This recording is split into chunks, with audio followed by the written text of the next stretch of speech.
اور کراچی میئر کے انتخاب میں مبینہ دھاندلی کے خلاف جماعت اسلامی کا الیکشن کمیشن کے سامنے احتجاج۔ سراج الحق نے الیکشن کمیشن کو ناکام قرار دے دیا۔ دعویٰ کیا پیپلز پارٹی کی آمرانہ سیاست کو کراچی کی گلیوں میں دفن کر دیں گے۔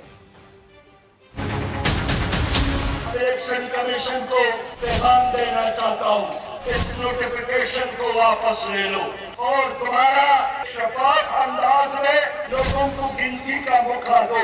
اگر ہم ہار گئے ہم 100 بار تسلیم کریں گے، لیکن اگر ہم جیت گئے پھر آپ نے قوم سے بھی معافی مانگنا ہے اور کراچی کے عوام سے بھی معافی مانگنا ہے۔ کراچی کی گلیوں اور کوچوں میں پیپلز پارٹی کی آمرانہ سیاست کو، اس کی کرب سوچ کو انشاءاللہ تعالیٰ دم لا کر دم لیں گے۔